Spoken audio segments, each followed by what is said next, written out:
Bank ने गलती से मुझे जो $80 मिलियन ट्रांसफर किए थे, उसका एक एक पैसा मैंने एक बंद पड़े बिल्डिंग प्रोजेक्ट को खरीदने में लगा दिया। और यह सब इसलिए क्योंकि बैंक ने मेरी $8,000 की लोन एप्लीकेशन को 365 बार रिजेक्ट किया था। फिर एक दिन मेरे फोन की स्क्रीन एक ट्रांसफर नोटिफिकेशन से चमक उठी। $80 मिलियन सीधे मेरे अकाउंट में आकर गिरे। भेजने वाला था गवर्नमेंट इंफ्रास्ट्रक्चर फंड्स। जिस किसी को भी इस तरह के पैसे के बारे में थोड़ा भी पता हो, वो एक बात जानता था, इसे छूना मत, छुओगे तो सीधे जेल जाओगे। यह ख्याल अभी मेरे दिमाग में चल ही रहा था कि तभी कुछ क्लिक हुआ। मेरे अंदर का डेट इवेजन सिस्टम जाग उठा। हर महीने मुझ पर जो $10,000 का उधार है, वो 1 पॉइंट के बराबर है। और इस सिस्टम में सबसे सस्ती चीज भी इंसान की जिंदगी बदल सकती है। मेरी धड़कन तेज हो गई। महीने का $8,000, साल का 96,000। जेल की सलाखों के पीछे बिताए गए कुछ साल, मतलब लाखों पॉइंट्स। जब तक मैं इन पैसों को अपने पास रोक कर रख सकता हूं, यह सोने का अंडा देने वाली मुर्गी है। और अगर मैं सच में जेल चला भी गया, तो मैं रिडीम की हुई चेक के बदले अपनी सजा कम करवा सकता हूं। जल्दी बाहर आओ, एक लेजेंड बनकर बाहर आओ। अंदर कुछ साल और मैं फुल्ली मैक्स्ड आउट होकर बाहर आऊंगा। एक टेक एम्पायर बनने का इंतजार कर रहा है। तो मैंने सोचना शुरू किया, मैं ये पैसे अपने पास कैसे रखूं? मैं 80 मिलियन इतनी जल्दी कैसे खर्च करूं? वायर ट्रांसफर्स आसानी से ट्रैक हो जाते हैं, नॉर्मल स्पेंडिंग बहुत स्लो है। दोनों को वापस रिकवर किया जा सकता है। गाड़ी या घर खरीदने में बहुत वक्त लगता है, वो भी रिकवर हो सकते हैं। फिर मेरे दिमाग की बत्ती जली। बंद पड़े कंस्ट्रक्शन प्रोजेक्ट्स। वो डेवलपर्स पहले से ही कर्जे में डूबे हुए हैं, वो बस बर्बाद होने से एक कदम दूर है। जैसे ही ये पैसा उनके हाथ में आएगा, 5 मिनट से भी कम वक्त में ये गायब हो जाएगा। इन लोगों के पास उधार मांगने वालों की लंबी लाइन लगी होती है। बैंक किसी ऐसे डेवलपर के जरिए इन पैसों का पीछा करने की कोशिश करेगा। ये तो नहीं होने वाला। और असली खेल तो यहां है। अगर डेवलपर अपने कर्जे चुका देगा, तो क्या वो नए लोन लेकर बिल्डिंग पूरी करेगा? अगर वो ऐसा करता है, तो प्रोजेक्ट फेल नहीं होगा, उसमें मुनाफा होगा। और अगर डेवलपर भाग भी गया, तब भी मैं अपने पॉइंट्स तो कमा ही चुका हूंगा। एक बार जब पॉइंट्स मेरे हो गए, तो मेरा कुछ नुकसान नहीं होने वाला। सबसे बुरा क्या होगा? जेल, या बाद में पैसे चुकाने पड़ेंगे। ये 21st सेंचुरी है। 9 दिन तक मामला टालो और वो पॉइंट्स मेरे हो जाएंगे। मैंने आसपास के बंद पड़े प्रोजेक्ट्स की लिस्ट निकाली, अपना फोन उठाया और सेल्स ऑफिस डायल किया। हेलो, एक साफ और खुश मिजाज औरत की आवाज आई। मैं एक फ्लैट खरीदना चाहता हूं। मुझे माफ कीजिए सर, क्या आपने अभी कुछ कहा? वो बिल्कुल हैरान लग रही थी। मुझे लगता है आपके बॉस इस मुश्किल से निकल जाएंगे। मैं कई फ्लैट्स खरीदना चाहता हूं। वैसे अभी आपके दाम काफी कम होंगे, है ना? अपने बॉस से पूछकर बताइए। जी sir, 1 minute sir, please hold कीजिए। उसे यकीन नहीं हो रहा था। किसी को लगता है कि हमारी वैल्यू बढ़ेगी? क्या वो मजाक कर रहा है? यहां एक ही चीज बढ़ रही है, और वो है लाशों की गिनती। रे, जो रेस प्रॉपर्टी ग्रुप का बॉस था, बिल्कुल चकराया हुआ लग रहा था। सच में? वो बहुत सारे फ्लैट्स खरीदना चाहते हैं और अभी की प्राइसेस पूछ रहे हैं। मुझे उनका नंबर दो। मैंने बहुत से बेवकूफ देखे हैं, पर ऐसा कोई नहीं जो जानबूझकर डूबते जहाज में चढ़े। ये बंदा खुद तलवार पर गिर रहा है। रे को शक था, पर उत्सुकता भी थी। कुछ ही देर बाद एक अननोन नंबर से कॉल आता है। हेलो, क्या आप ही फ्लैट खरीदना चाहते हैं? रे की आवाज में पूरा शक भरा था। हाँ, मैं ही हूं। मैं सेलेस्टिया हाइट्स की करंट प्राइसेस जानना चाहता हूं। आपको पक्का यकीन है ना कि आप यहां कोई फ्रॉड करने नहीं आए हैं? ठीक है, मैं आपसे साफ साफ बात करूंगा। बैंक का $300 मिलियन का लोन ड्यू होने वाला है। मैंने जितना हो सका उधार ले लिया है। मेरे पास चुकाने के लिए पैसे नहीं है। मैंने प्रोजेक्ट बेचने की बात शुरू कर दी है। अगर आप एग्जिस्टिंग बायर है, तो कंस्ट्रक्शन रुकने से घबराए मत। यूनहाई कॉरपोरेशन सेलेस्टिया हाइट्स को अक्वायर करने वाली है, पर शायद आपको नई कंपनी को थोड़ी एक्स्ट्रा फी देनी पड़ेगी। बिल्डिंग फिर भी पूरी बनेगी। यूनहाई? मेरी भौहें चढ़ाई। मैंने सुना था कि यूनहाई के अंदर की ची फैमिली काफी वक्त से रियल एस्टेट पर नजर गड़ाए बैठी है। तो ये बात सच है, और वो सफाई से खेल भी नहीं रहे। मेरे चेहरे पर एक शैतानी मुस्कान आ गई। रे बिल्कुल इसी बात से परेशान था। परेशान? परेशान शब्द भी इसके लिए छोटा है। उन्होंने मेरे पैरों के नीचे जाल बिछा रखा है, पर मैं कर भी क्या सकता हूं। रे ने धीमे से गाली दी, पर उसके पास कोई रास्ता नहीं था। देखो, चाहे तुम मुझ तक पहुंच भी गए हो, मैं कुछ नहीं कर सकता, पर मैं तुम्हें एक बात बताता हूं। मैं यानी रे हमेशा ईमानदारी से बिजनेस करता हूं। मेरे हर प्रोजेक्ट के बढ़िया रिव्यूज हैं, जाकर आसपास किसी से भी पूछ लो। इस हालात में मेरे हाथ बंधे हुए हैं, मुझे यह मानना ही पड़ेगा। अगर तुम मेरी कनपटी पर बंदूक भी रख दो, तब भी मैं इस वक्त बिल्डिंग पूरी करने के लिए कैश नहीं ला सकता। तुम एक बायर हो ना, थोड़ा वक्त दो। मुझे हर बायर याद है। 2 साल। जो भी एक्स्ट्रा पैसा तुम यूनहाई को दोगे, वो मैं खुद अपने पास से तुम्हें वापस लौटा दूंगा। अच्छा आदमी है, मैंने अपने मन में शांति से सोचा। मेरे पास यहां कुछ पैसा रखा है, मैं वाकई खरीदने को लेकर सीरियस हूं। यह पैसा शायद सच में तुम्हारी मदद कर सके। 10 फ्लैट्स खरीदने से मेरा क्या भला होगा? मैं आपसे सच कहूंगा, यह सिर्फ पैसों की प्रॉब्लम नहीं है। रे ने एक थकी हुई हंसी हंसी। मेरे पास 80 मिलियन है, मैंने शांति से कहा। क्या? रे बिल्कुल शांत हो गया। 80 मिलियन? क्या तुम मजाक कर रहे हो? अगर तुम्हारे पास सच में 80 मिलियन है तो मैं तुम्हें एक पूरी बिल्डिंग बेच दूंगा। 11 floors, 2 wings, 44 flats, parking spaces और स्टोरेज रूम्स सब मिलाकर। पर मुझे यह साफ साफ कहना पड़ेगा, यह सिर्फ पैसों का सौदा नहीं है, इसका मतलब है दुश्मनी मोल लेना।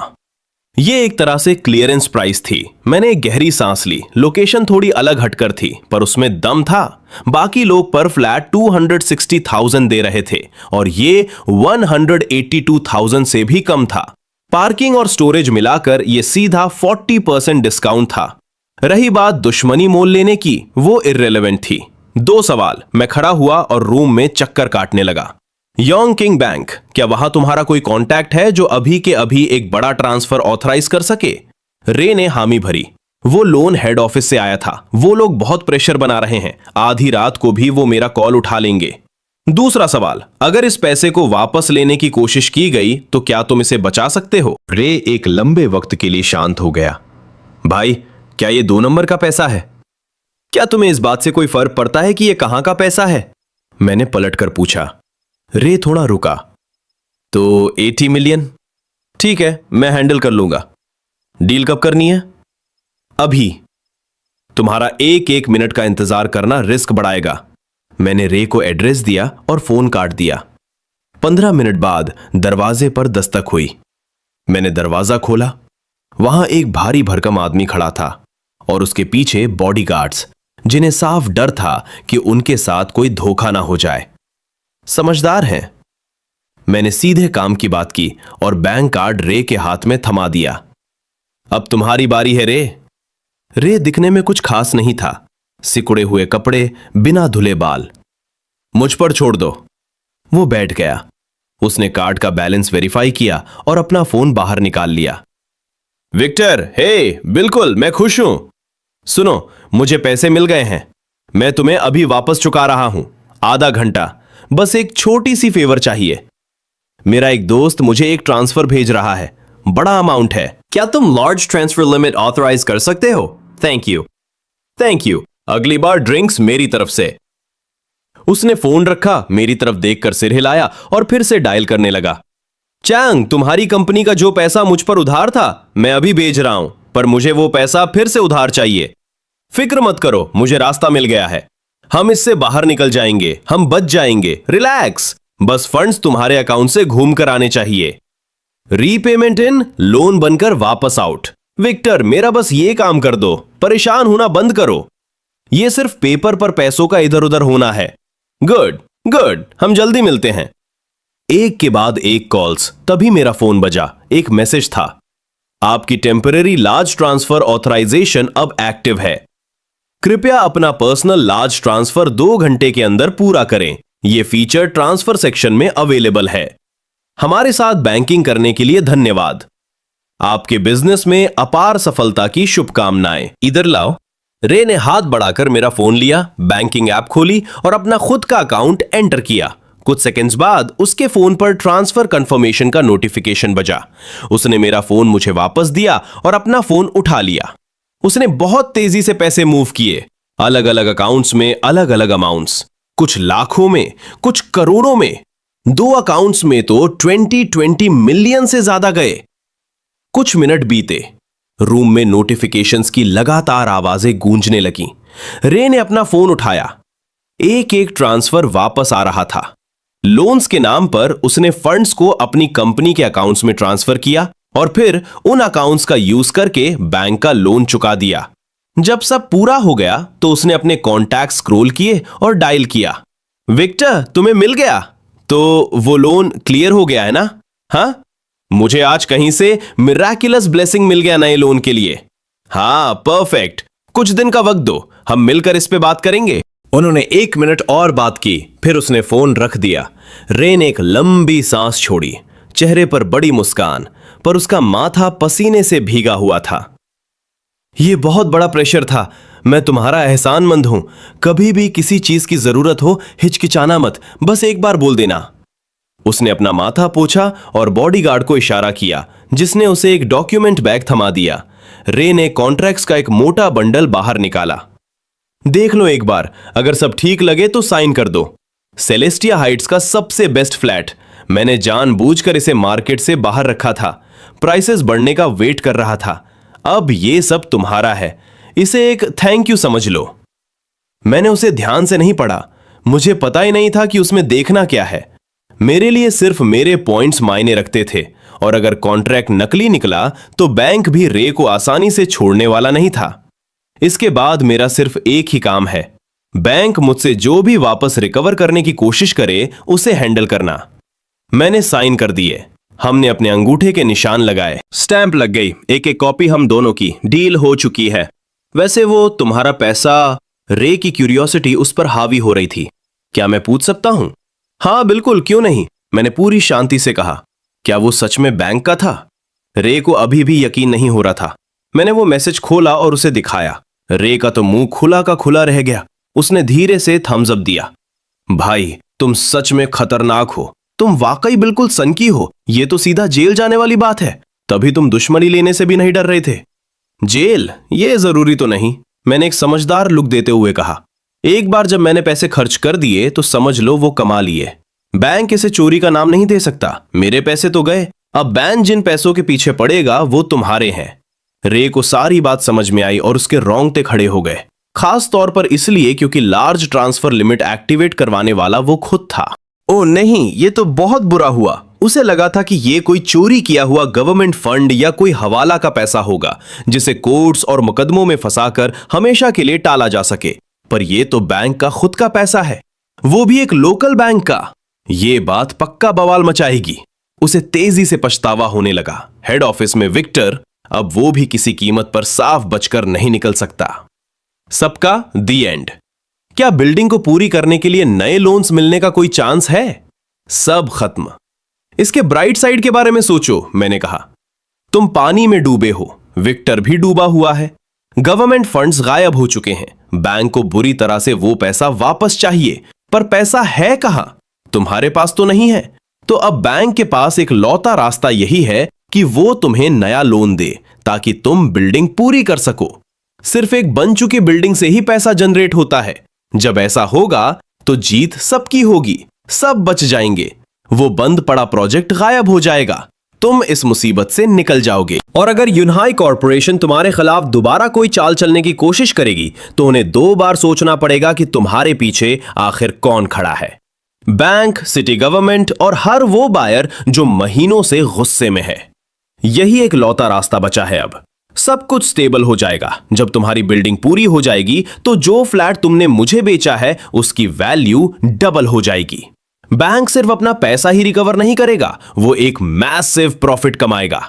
वो लोग ऐसा क्यों नहीं करेंगे? और अगर उन्हें हिचकिचाहट हुई भी तो 1 साल के सब्र के बदले कोई भी खुशी से 80 मिलियन लगाने को तैयार हो जाएगा।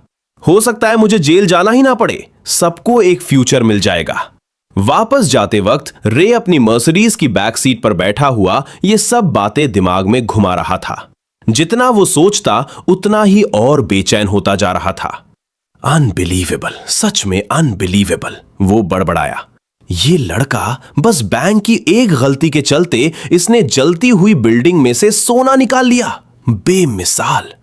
क्या ये सच में इतना इंप्रेसिव है? बॉडीगार्ड ने पूछा। जितना तुम सोच रहे हो उससे कहीं ज्यादा, रे ने चुपके से कहा। आज के इस बिजनेस को बस अपने तक ही रखना, समझ गए? Yes boss. दूसरी तरफ एक शांत और पुराने ट्रेडिशनल स्टाइल वाले आंगन वाले घर में लिली को पूरी तरह कॉन्फिडेंट से पूरे पैनिक में आने में 60 सेकंड का वक्त भी नहीं लगा। क्या हुआ? तुम इतनी जल्दी में क्यों हो? खाना खाने तक रुक नहीं सकती क्या? एप्रन पहने एक मिडिल एज्ड आदमी ने 2 डिशें पकड़े हुए प्यार से पूछा। उसने लिली की तरफ एक नजर डाली। मैं हमेशा इतना बिजी रहता हूं कि तुम्हारे साथ वक्त ही नहीं बिता पाता। आज जब मैं जल्दी घर आ गया, तुम्हारे लिए खाना बनाया और तुम मेरे साथ ऐसा बर्ताव कर रही हो। लिली का चेहरा पीला पड़ चुका था। मुझसे बहुत बड़ी गलती हो गई है। मैंने गलती से किसी और के अकाउंट में ट्रांसफर भेज दिया है। 80 मिलियन। ओवन के माथे पर हल्की सी शिकन आई। फिर उसने पूरे शांत और बिना घबराए सिर हिलाया। इससे कुछ सीखो, आगे से थोड़ा और ध्यान रखना। पैसा हवा में गायब नहीं हो जाता, उसका पता लगाओ और वापस ले आओ। घबराने जैसी कोई बात नहीं है। अगर तुम्हारे खिलाफ लिखा पड़ी होती है तो उसे एक्सेप्ट करना, एक सबक मान लेना। अगर तुम्हें नौकरी से निकाल दिया जाए तो दूसरी जॉब ढूंढ लेना। यह दुनिया का एंड थोड़ी है। कभी जल्दबाजी मत करना। जल्दबाजी से कुछ सॉल्व नहीं होता। कुछ भी करने से पहले सोचो। हाँ, मैं जानती हूं आप मुझे रोज यही लेक्चर देते हो। मैं जा रही हूं। लिली ने आंखें घुमाई, जल्दी से अपने जूते पहने, चाबियां उठाई और तेजी से निकल गई। मेरा फोन बजने लगा। अननोन नंबर था। मैंने स्पीकर ऑन किया। हेलो। दूसरी तरफ से एक आवाज आई जो थोड़ी परेशान और काफी सॉफ्ट थी, बिल्कुल एक मेमने की तरह और जवान लग रही थी। मैं ईथन बोल रहा हूं, मैंने कहा। हेलो मिस्टर ईथन, आपको डिस्टर्ब करने के लिए माफी चाहती हूं। 2 घंटे पहले मैंने एक गलत अकाउंट में ट्रांसफर कर दिया था। मैंने अभी चेक किया और देखा कि पैसा वहां से ऑलरेडी जा चुका है। क्या आप मुझे बता सकते हैं कि आपने वो पैसा कहाँ यूज किया? वो बेचैन थी, पर हैरानी की बात थी कि बहुत पोलाइट और कंपोज्ड लग रही थी। मुझे थोड़ा सा गिल्ट महसूस हुआ। शायद इस लड़की की नौकरी जाने वाली है। मैंने एक अबैंडन्ड प्रोजेक्ट में यूनिट्स खरीदी हैं, मैंने शांति से जवाब दिया। Celestia Heights. डेवलपर के पास बिल्डिंग खत्म करने के लिए पैसे नहीं बचे थे, तो मैंने 80 मिलियन का यूज पूरा ब्लॉक खरीदने के लिए कर लिया। अब उसके पास कंस्ट्रक्शन पूरा करने के लिए फंड्स हैं। परेशान मत हो। एक बार बिल्डिंग बन जाए तो मैं उसे बेचकर बैंक को 1-1 सेंट वापस लौटा दूंगा। लड़की शांत पड़ गई। उसकी आवाज रोने जैसी हो गई थी। प्लीज मजाक मत कीजिए। आपने एक अटका हुआ प्रोजेक्ट खरीद लिया। अगर उन्होंने इसे कभी पूरा ही नहीं किया तो? अगर वो लोग इसे पूरा नहीं करते तो उसके लिए आप लोग हैं ना। मैं उसे छेड़ने से खुद को रोक नहीं पाया। आपके बैंक ने पहले ही इसमें 80 मिलियन लगा दिए हैं। थोड़ा और डाल दो। थोड़ा बैग होल्डर बन जाओ। एक बार ये ठीक हो गया तब भी आप लोग कमा लोगे। हम बैंक हैं, प्रॉपर्टी डेवलपर नहीं, उसने हिचकिचाते हुए कहा। फिर बैकग्राउंड में शोर और हल्ला गुल्ला मचने लगा। फोन किसी और के हाथ में चला गया। हेलो, मैं नॉम बोल रहा हूं, योंगकिंग ब्रांच का डायरेक्टर। मैं तुम्हें वार्निंग दे रहा हूं कि वो पैसा गलती से भेजा गया था। इसे अपने पास रखना एक गुनाह है, तुम जेल जाओगे। तो फिर आओ और मुझे पकड़ लो, मैंने फ्लैट आवाज में कहा। मैं बहुत अच्छी तरह जानता था कि मैं क्या करने जा रहा हूं। मैं Wulong lane, culture street, building 6, floor 6, west unit में हूं। जाओ, जाकर पुलिस को बुला लो। तो तुमने पक्का तय कर लिया है कि तुम पैसे दबाकर बैठोगे? नॉम गुस्से से हकलाते हुए कहता है। इमोशनल मत हो। इमोशन से कुछ ठीक नहीं होगा। इसे ठंडे दिमाग से सोचो। अगर तुम्हें कुछ समझ नहीं आ रहा है तो बस पुलिस को कॉल कर दो। उसे कुछ समझ नहीं आ रहा है, उसे और समझाने का कोई फायदा नहीं। मैंने फोन काट दिया। अनबिलीवेबल, सच में बिल्कुल अनबिलीवेबल। वापस योंगकिंग ब्रांच के कॉन्फ्रेंस रूम में माहौल काफी तनावपूर्ण और कंफ्यूजिंग है। लिली अपनी कुर्सी पर बैठी है, गुमसुम और चिंता में डूबी हुई। डायरेक्टर, अब हम क्या करें? पुलिस को बुलाएं? नहीं, रुको। नॉर्म अपनी भौहें सिकोड़कर पीछे की तरफ बैठ जाता है। तभी उसके दिमाग की बत्ती जलती है। रिकॉर्ड्स निकालो। कोई आम इंसान अपने दम पर इतना सारा पैसा मूव नहीं कर सकता। किसी ने उसकी मदद की है। क्या कोई अंदर का आदमी हो सकता है? साथ ही रे के अकाउंट्स भी चेक करो, पता लगाओ कि वो पैसा कहां गया। अपने सारे कॉन्टैक्ट्स लगा दो, इस बात को दबाया नहीं जा सकता। पर अगर हम ऊपर बैठे अधिकारियों को कोई एक्सप्लेनेशन दे सके और वो फंड्स वापस रिकवर कर लें, तो वो इस मामले को ज्यादा आगे नहीं बढ़ाएंगे। अमाउंट बड़ा है, लेकिन आखिर में ये सिर्फ एक गलती है। कमरे का माहौल बदल जाता है। इनसाइडर, अंदर का आदमी शब्द का असर ही कुछ और होता है। सबकी नजरें लिली की तरफ घूम जाती हैं। लिली के चेहरे का रंग उड़ जाता है। उससे सच में एक गलती हुई थी, एक साधारण सी गलती, पर अगर उस पर इनसाइडर होने का ठप्पा लग गया तो वो एक अपराधी बन जाएगी। अब कोई भी उसका चेहरा नहीं देख रहा है। नॉर्म टेबल पर हाथ मारता है। चलो काम पर लग जाओ। रिकॉर्ड्स तेजी से सामने आते हैं। नॉर्म डेटा को घूरता है। उसके चेहरे के भाव अविश्वास में बदल जाते हैं। कमरे में मौजूद बाकी सभी लोगों का भी यही हाल है। अकाउंट में पैसा आने के 20 मिनट के अंदर ही मूव हो गया। उस डायरेक्टर रे के अकाउंट ने पैसे मिलने के 1 मिनट के अंदर ही उन्हें 8 अलग अलग अकाउंट्स में ट्रांसफर कर दिया। सभी कॉर्पोरेट अकाउंट्स थे। उनमें से 2 बड़ी फर्म है, एक प्रोविंशियल कैपिटल में है और एक यहीं योंगकिंग में। हमने कॉल किया। उन्होंने कहा कि यह कर्ज की वापसी थी। डायरेक्टर रे और उसकी कंपनी के अकाउंट्स की हमारी इन्वेस्टिगेशन के हिसाब से उन 8 कंपनियों ने कुछ ही मिनटों में रे की कंपनी को पैसा वापस ट्रांसफर कर दिया, लोन्स के नाम पर, पूरे 80 मिलियन। और बात इससे भी ज्यादा खराब है। रे की कंपनी के अकाउंट ने वो फंड्स मिलने के 3 मिनट के अंदर वो सारा पैसा वापस हेड ऑफिस को वायर कर दिया, लोन रीपेमेंट के नाम पर। वो लोन डेप्टी विक्टर के नाम पर था। मिल गया डायरेक्टर। हेड ऑफिस के हिसाब से आपके अकाउंट पर large transfer authorization head office के ही एक कॉलीग ने एक्टिवेट किया था, वो भी डेप्टी विक्टर की पर्सनल रिक्वेस्ट पर। कमरे में सन्नाटा छा जाता है। अंदर का आदमी विक्टर है। चारों तरफ अविश्वास है। नॉर्म वहां सुन्न होकर बैठा रहता है। इनसाइडर उससे भी ऊपर की पोस्ट वाला है। वो अपना फोन पकड़ता है और तेजी से बाहर निकलता है। विक्टर उसका पुराना मेंटर है, वो आदमी जो इसी ब्रांच से उठकर ऊपर गया था। अगर विक्टर डूबता है तो नॉर्म भी उसके साथ डूबेगा। विक्टर, तुम मुसीबत में हो, बहुत बड़ी मुसीबत में। मैं कोई बड़ा चढ़ा कर बात नहीं कर रहा हूं, ये बहुत बुरा है। 80 मिलियन तुमने वो ट्रांसफर ऑथराइज किया है। ठीक है, मैं तुम्हें वापस कॉल करता हूं। नॉर्म फोन काटता है और अपनी कुर्सी पर गिर पड़ता है। उसका सिर घूम रहा है। एक साधारण सा गलत ट्रांसफर और किसी तरह आधा शहर इसमें उलझ गया है। पहले इस तरह के मामले अपने आप सुलझ जाते थे। दूसरी तरफ योंगकिंग डोंगजियांग प्रोविंस की राजधानी है। हेड ऑफिस और ब्रांच दोनों के हेडक्वार्टर यहीं हैं। हेड ऑफिस में विक्टर के कैबिन में विक्टर गुस्से में आग बबूला होकर डायल करता है, जैसे उसे अभी दौरा पड़ जाएगा। तुम ये क्या बकवास कर रहे हो? तुम चाहते हो कि मैं ऑफिशियल चैनल्स के जरिए 2 नंबर का पैसा घुमाऊं? क्या तुम्हारा दिमाग खराब हो गया है? रे की आवाज हमेशा की तरह शांत आती है। क्या यहां मैं पागल हूं विक्टर? मेरे पास बस यही एक रास्ता था। तुम्हें लगता है मैं पागल हूं? विक्टर शांत हो जाता है। सिरदर्द, एक असली सिरदर्द। उसका पाला एक ऐसे आदमी से पड़ा है जिसके पास खोने के लिए कुछ नहीं बचा है।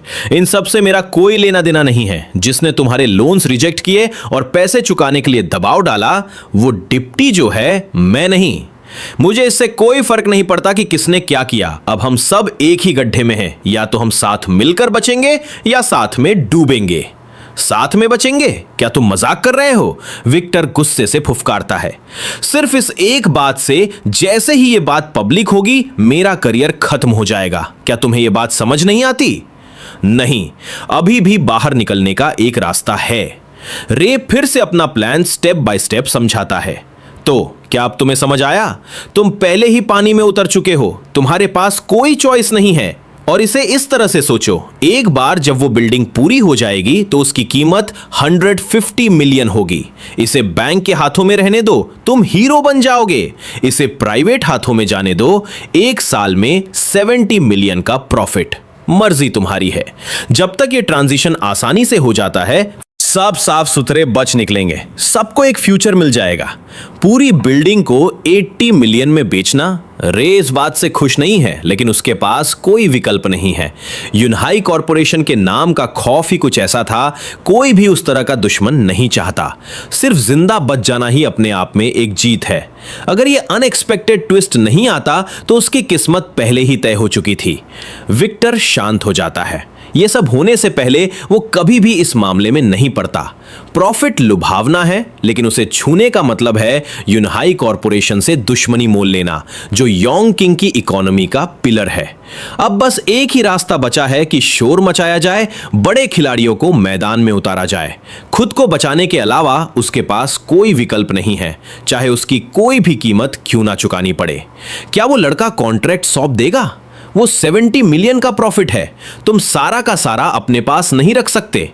यह सुनकर रे समझ जाता है कि विक्टर मान गया है। देखो, अब कोई जेल नहीं जा रहा। अगर तुम जोर नहीं लगाते तो ये प्रॉफिट भी नहीं होता। यहां मोल भाव करने की गुंजाइश है। अपना हिस्सा थोड़ा कम कर लो या उससे पूछो कि उसे क्या चाहिए। सारे ऑप्शंस खुले हैं, खास तौर पर जब यूनहाई इसमें शामिल है। विक्टर का चेहरा फिर से लटक जाता है। तुम्हें पता है ना कि इस कैपिटल में यूनहाई कॉरपोरेशन की क्या पोजीशन है? उन्होंने बस उंगली उठाई और तुम लगभग बर्बाद हो गए। मैं उस तरह का प्रेशर नहीं झेल सकता। मुझे इतना प्रॉफिट चाहिए जो मेरे साथ साथ उन लोगों के लिए भी फायदेमंद हो जिन्हें मैं इसमें घसीटूंगा। तो फिर इसे रोक कर रखो या इसके साथ डूब जाओ, क्योंकि दूसरा ऑप्शन तो मौत ही है। रे शांति से कहता है, बस यही एक मौका है। मेरे लिए तो स्टेज पहले ही सेट हो चुका है। अगर मैं शॉट नहीं मारूंगा तो मैं किसी जवान लड़के को खुद पर हंसने का मौका दूंगा। Sorry Victor. डैम इट, मैं तैयार हूं। विक्टर टेबल पर हाथ मारता है। मेरे लेवल पर क्या वो मुझे सीधे नौकरी से नौ निकाल सकते हैं? मेरे ऊपर भी लोग बैठे हैं। प्रेशर झेलने के लिए हमेशा कोई ना कोई होता है। वो लोन जिसके लिए तुमने अप्लाई किया था अप्रूव हो गया है। एक बार ये सब निपट जाए वो तुम्हारे अकाउंट में आ जाएगा। बाकी सब तुम्हारे ऊपर है, टेंशन मत लो। रे हंसते हुए कहता है। वो बिल्कुल फ्री और रिलैक्स्ड है। योंग किंग में मेरे पास भी कुछ अपने मूव्स हैं। यूनहाई ने जो इतने लंबे समय तक कॉन्टैक्ट्स बनाए हैं, आज मैं उनके एक एक कॉन्ट्रैक्ट को जलाकर खाक कर दूंगा। इंडस्ट्री बदलना पहाड़ पार करने जैसा है। एक कंपनी जिसने बोतल बंद पानी बेचने से शुरुआत की और बिना सोचे समझे रियल स्टेट में घुस गई। असल में उन्हें इस इंडस्ट्री के बारे में पता ही क्या है। ठीक है, बहुत हुआ। विक्टर अब चिढ़ चुका है। वो फोन काटता है, एक गहरी सांस लेता है और फिर से फोन उठाकर डायल करता है। वापस योंग किंग ब्रांच में नॉम फोन काटता है और एक राहत की सांस लेता है। वो पूरे कमरे में नजर दौड़ाता है। हर कोई उसे ही देख रहा है, जवाब के लिए बेताब है। नॉम मुस्कुराता है। मामला सुलझ गया है। कल सुबह सुबह कोई यहाँ आएगा, मैं उनके साथ रहूंगा। इस ब्रांच पर कोई आंच नहीं आएगी। सब लोग घर जाओ और आराम करो। कमरे में तुरंत राहत की लहर दौड़ जाती है। लोग अपना सामान समेटते हैं और बाहर निकलने लगते हैं, लेकिन लिली वहीं रुक जाती है। उसकी नजरें नॉम पर टिकी है। वो एक पल के लिए सोचता है, लिली घर जाओ और खुद पर ध्यान दो। मेरी बात याद रखना, अगर ये मामला शांत हो गया तो तुम सेफ हो, और अगर नहीं हुआ तो मैं समझ सकता हूँ। लिली बार बार सिर हिलाती है। वो चुपचाप राहत महसूस कर रही है। ना कोई अपराधी, ना ही कोई अंदर का आदमी। बस यही सबसे ज्यादा मायने रखता है। उस रात काफी देर से लिली अपना स्कूटर चलाकर घर पहुंचती है। उसने मुश्किल से अपने जूते उतारे ही थे कि लाइट जल जाती है और वो देखती है कि ओवन अभी भी सोफे पर बैठा है, हाथ में फोन लिए हुए। डैड। लिली की आंखें भर आती हैं। वो अंदर से काफी भावुक और थोड़ी आहत भी है। वो उसके पास जाकर बैठ जाती है। ओवन हमेशा की तरह एकदम शांत है। मामला सुलझ गया? शायद अभी नहीं, वो मानती है। लिली उसे शुरू से लेकर अंत तक हर एक डिटेल बताती है। ओवन सुनता है, बीच बीच में रुकता है और फिर अचानक हंस पड़ता है। अब ये दिलचस्प है, यूनहाई के अंदर की चीफ फैमिली इतनी सारी मेहनत की और हाथ कुछ नहीं लगा। ये असल में एक अच्छा नतीजा है। रे के बायर्स कई दिनों से गुस्से में थे। अगर ये मामला अपने आप सुलझ जाता है तो ये और भी अच्छी बात है। आप हंस रहे हैं, मैं डर के मारे लगभग मर ही चुकी थी, लिली चिढ़ते हुए कहती है। आपको नहीं पता कि कैसा लग रहा था। वो लोग सच में किसी इनसाइडर पर शक कर रहे थे। मैं लगभग एक अपराधी बन चुकी थी। अगर ऐसा होता तो आप भी बर्बाद हो जाते। ऐसा कोई चांस नहीं है, ओवन कहता है।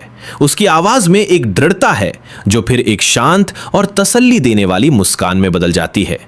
वो कहानी किसी भी असली जांच पड़ताल में टिक नहीं पाएगी। बस रिलैक्स करो। मुझे अभी भी नहीं पता कि आगे क्या होगा। मेरी शायद नौकरी जाने वाली है। लिली गहरी सांस लेती है। ओवन मुस्कुराते हुए खड़ा होता है। यहां पैसा कमाने का मौका है और जहां पैसा होता है वहां कोई ना कोई उसे झपटने आ ही जाता है। पहले यूनहाई कॉरपोरेशन के नाम के कारण कोई आगे नहीं आया। अब किसी निडर नौजवान ने उस नाम को मिट्टी में मिला दिया है ताकि दूसरे झिझके नहीं। रे की प्रॉपर्टी सस्ते में बिक गई और उसे नुकसान हुआ। लेकिन जब तुम सरवाइव करने के लिए लड़ रहे हो तो ये कुछ भी नहीं है। उस नौजवान ने, चाहे वो ये जानता हो या नहीं, यूनहाई कॉरपोरेशन को हमेशा के लिए अपना दुश्मन बना लिया है। रही बात आगे क्या होगा, तो सब कुछ नॉर्मल हो जाएगा, कम से कम दिखावे के लिए। यूनहाई को बहुत बड़ा नुकसान होगा। रे की प्रॉपर्टी की बड़ी जीत होगी। क्या वो नौजवान आगे निकलेगा, ये इस बात पर निर्भर करता है कि वो इसे कैसे देखता है। अगर ये सिर्फ किस्मत नहीं थी तो इसके पीछे की उसकी कैलकुलेशन बहुत ही शानदार है। पर अगर ये किस्मत भी थी, इस लेवल तक टिके रहना, किसी जलती हुई बिल्डिंग में से इस तरह सोना निकाल लेना, ये लड़का कोई आम इंसान नहीं है। तेज दिमाग, लीक से हटकर सोचने वाला, एक असली टैलेंट। और तुम बस इस क्रॉस फायर में फंसी हो। ज्यादा सोचना बंद करो, थोड़ा आराम करो। देर रात तक जागने की जरूरत नहीं है। मेरे रेंटल अपार्टमेंट में वापस मैं इंतजार कर रहा हूं। कोई पुलिस नहीं आती। मुझे मैसेज मिल चुका है। मैं कुछ खाना ऑर्डर करता हूं, बस पेट भरने लायक खाता हूं। कुछ घंटे अपने फोन को स्क्रॉल करता हूं, यह समझने की कोशिश करता हूं कि यह दुनिया कैसे काम करती है, और फिर जल्दी सो जाता हूं। अगली सुबह काफी लंबे समय बाद मेरी अपने आप आंख खुलती है, एकदम फ्रेश। मैं हाथ मुंह धोकर नहाता हूं, कुछ नूडल्स बनाता हूं और टीवी चालू करता हूं। मॉर्निंग न्यूज चल रही है। सब कुछ शांत और नॉर्मल लग रहा है, जैसे कल कुछ हुआ ही ना हो। तभी दरवाजे पर दस्तक होती है। मैं टीवी बंद करता हूं और दरवाजा खोलता हूं। बाहर दो लोग खड़े हैं, एक नौजवान और एक मिडिल एज्ड आदमी। हेलो, मैं प्रेस्टन हूं। नौजवान अपना हाथ आगे बढ़ाता है। फिट बॉडी, अच्छे से फिट हुआ सूट, एक गर्मजोशी भरी और पॉलिश की हुई मुस्कान। हेलो, मैं वापस मुस्कुराता हूं और उन्हें अंदर बुलाता हूं। वे उस खाली और खस्ता हाल रेंटल मकान को देखते हैं। ये उन्हें और भी ज्यादा क्यूरियस कर देता है। इतने शांत रहने वाला आदमी इस तरह कैसे रह रहा है? इसका कॉन्फिडेंस कहां से आता है? वे दोनों अंदर ही अंदर हैरान, इंप्रेस और थोड़े चिंतित हैं। इससे तो नेगोशिएशन आसान हो जाएगा। बैठिए, मैं कुर्सियों की तरफ इशारा करता हूं। कुछ पिएंगे? बस थोड़ा पानी ठीक रहेगा। प्रेस्टन बोलते बोलते रुक जाता है। उसे समझ आ गया कि ऐसी जगह पर कॉफी मांगना थोड़ा बेवकूफी होगी। कैटल ऑन नहीं है। मैं कैटल की तरफ देखता हूं, एक सेकंड के लिए सोचता हूं, फिर सोफे के पीछे हाथ डालकर दो बड़ी आइस्ड टी की बोतलें निकालता हूं। मैं उन्हें टेबल पर रख देता हूं। तो टी ही सही, पार्टी पैक साइज, पैसों की सही वसूली। तुम इसे चाय कहते हो? नॉर्म शांत हो जाता है। प्रेस्टन को इससे कोई परेशानी नहीं है। सच कहूं तो स्कूल के दिनों में मैं हमेशा यही पीता था। सालों से इसे नहीं पिया है। हाँ, ये चलेगा। और सच कहूं तो फेलिक्स जैसे लोगों से तुलना की जाए जो बिगड़े हुए रईसजादे हैं, तो प्रेस्टन एक बिल्कुल अलग ही लेवल का इंसान है। काफी ज्यादा ग्राउंडेड, काफी ज्यादा मैच्योर। मुझे लगता है कि आप दोनों यहां सिर्फ चाय पीने नहीं आए हैं। यह देखकर कि प्रेस्टन इज्जत से पेश आ रहा है, मैं सीधे मुद्दे की बात पर आता हूं। हम यहां उस बिल्डिंग के बारे में बात करने आए हैं जिस पर तुम बैठे हो। नॉर्म पहले बोलता है, नपी तुली आवाज में। वो बिल्डिंग बैंक के पैसों से खरीदी गई थी। चाहे ये कैसे भी हुआ हो, वो इल्लीगल तरीके से हासिल किए गए फंड्स हैं। हमने इसकी जांच की है। चूंकि एक गलती हुई थी, हम इसे ठीक करने के लिए जो बन पड़ेगा वो करना चाहते हैं। गवर्नमेंट फंड्स वापस ट्रांसफर कर दिए जाएंगे। इस पूरे मामले को दबा दिया जाएगा। तुम जेल नहीं जाओगे, लेकिन बिल्डिंग हमारे पास आ जाएगी। इसमें कोई परेशानी नहीं होनी चाहिए, है ना? मेरे मुंह से एक छोटी सी हंसी निकल जाती है। कैसा रहेगा अगर ऐसा हो? इस मामले को मैं ठीक करूं। बिल्डिंग मेरे पास रहेगी। मैं किसी से कहकर आपको 80 मिलियन भिजवा दूंगा। Clean slate. क्या यह सही नहीं रहेगा? नॉर्म चुप हो जाता है। ठीक है नॉर्म, उसका टेस्ट लेना बंद करो। प्रेस्टन अपनी कनपटी मलता है, मानो हार मान ली हो। ईथन बेवकूफ नहीं है। एक साल में उस बिल्डिंग की कीमत 150 मिलियन होगी। और अगर इस बात को आगे बढ़ाया गया तो नुकसान सिर्फ ईथन का ही नहीं होगा। मैं यहां मुख्य रूप से तुम्हें और विक्टर को इस मामले से साफ साफ बाहर निकालने में मदद करने आया हूं। प्रॉफिट कोई मायने नहीं रखता। अब हम सब एक ही नाव में सवार हैं। चूंकि हम सभी एक ही गलती को सुधारने की कोशिश कर रहे हैं, तो चलो सब कुछ साफ साफ टेबल पर रख देते हैं। वो घूमता है और मेरी तरफ देखता है। इसमें यूनहाई कॉर्पोरेशन शामिल है। योंगकिंग ब्रांच और विक्टर अकेले इस तरह का प्रेशर नहीं झेल सकते। अगर तुम इसे छोड़ने से मना करते हो तो सब कुछ जलकर राख हो जाएगा। योंगकिंग ब्रांच डूबेगी, विक्टर की नौकरी जाएगी, तुम जेल जाओगे, रे को नया लोन नहीं मिल पाएगा, बिल्डिंग वैसे ही बंद पड़ी रह जाएगी और आखिर में जीत यूनहाई की ही होगी। मेरे दादाजी ये प्रेशर झेल सकते हैं, लेकिन विक्टर और नॉम की इस मामले में मदद करने की हमें भी कोई कीमत चुकानी पड़ेगी। तो मुझे अपनी शर्तें बताओ। जब तक वे रीजनेबल हैं, मैं फैसला ले सकता हूं। अब आई ना काम की बात। मैं मुस्कुराता हूं और नॉम की तरफ देखता हूं और कहता हूं, सच कहूं तो मुझे उस बिल्डिंग में कोई दिलचस्पी नहीं है, लेकिन कर्ज ये एक ऐसी चीज है जिसमें मुझे बहुत दिलचस्पी है। मेरा ऑफर ये है, मुझे 80 मिलियन उधार दे दो, बिल्डिंग तुम्हारी। अगले साल इस वक्त तक जब ये 150 मिलियन में बिकेगी तो मैं पूरा 80 मिलियन ब्याज के साथ चुका दूंगा। देखा जाए तो कोई शर्तें नहीं, तुम्हें सीधा सीधा प्रॉफिट मिलेगा। नामुमकिन। प्रेस्टन अपना सिर हिलाता है। ऐसा नहीं है कि मुझे तुम पर भरोसा नहीं है, पर सच तो यह है कि तुम्हारे पास बिजनेस का 0 एक्सपीरियंस है। तुम्हें 80 मिलियन उधार दूं और मुझे डर है कि मुझे 80,000 भी वापस देखने को नहीं मिलेंगे। मेरी शर्तें सुनो। 10 मिलियन, मैं तुम्हें 10 मिलियन दूंगा, तुम बिल्डिंग मेरे नाम ट्रांसफर कर दो। उसके बाद जो भी होगा उससे तुम्हारा कोई लेना देना नहीं होगा। ये सीधे सीधे 10 मिलियन का प्रॉफिट है। कैसा रहेगा? किस्मत का एक मौका। जलती हुई बिल्डिंग से सोना निकालना, हवा में से 10 मिलियन लेकर निकल जाना, यह एक बहुत बड़ी जीत है।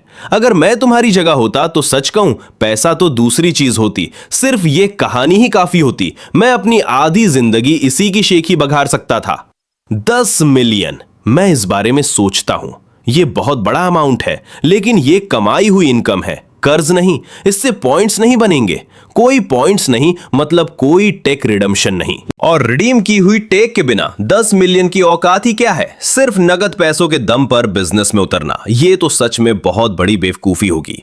मैं शायद एक एक पैसा गवा दूंगा। मैं खुद को बहुत अच्छी तरह जानता हूं। डायमेंशनल बीट डाउन से जीतना, इसी तरह मैं अमीर बन सकता हूं। एक फेयर फाइट में घिस घिस कर काम करना पक्का नुकसान है। बिजनेस की दुनिया में माइंड गेम्स खेलना, मैं अभी उसके लिए बहुत कच्चा हूं।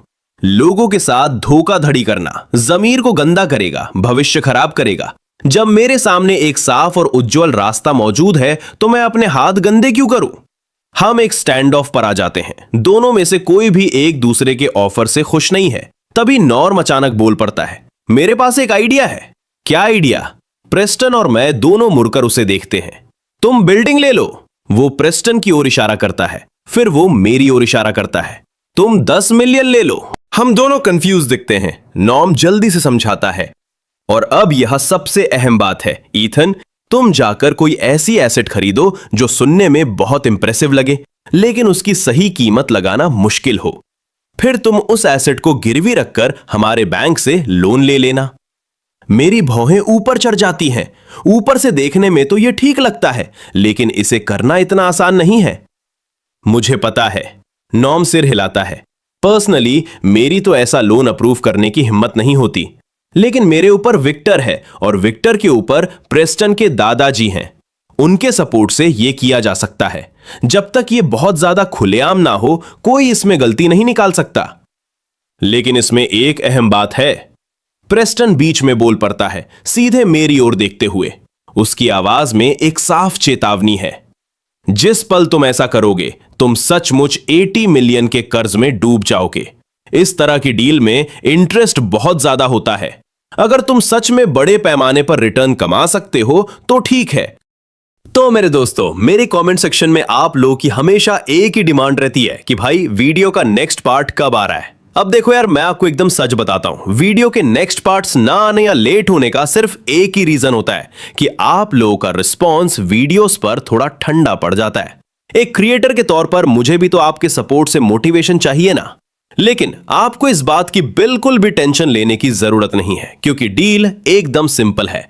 अगर आप मेरी वीडियोस पर अपना भरपूर प्यार और एक तगड़ा रिस्पॉन्स दिखाते हो तो मैं प्रॉमिस करता हूं कि हर स्टोरी का नेक्स्ट पार्ट और उसका कंप्लीट एक्सप्लेनेशन मैं बैक टू बैक लेकर आऊंगा। और हां, अगर आज की इस वीडियो पर आप लोगों ने खतरनाक वाला रिस्पॉन्स दिखाया ना, तो मेरी गारंटी है कि इसका नेक्स्ट पार्ट फुल एक्सप्लेनेशन के साथ बहुत जल्द चैनल पर आने वाला है। तो फिर इंतजार किस बात का है? फटाफट से इस वीडियो को हाइप कर दो, लाइक वाले बटन को तोड़ दो, अपने दोस्तों के साथ शेयर करो, और अगर अभी तक चैनल का हिस्सा नहीं बने हो तो वो सब्सक्राइब का बटन दब जाना चाहिए। चलो फिर बहुत जल्द मिलते हैं इसके एकदम धमाकेदार नेक्स्ट पार्ट के साथ। तब तक के लिए थैंक्स फॉर वॉचिंग। अपना ख्याल रखिए। Bye bye.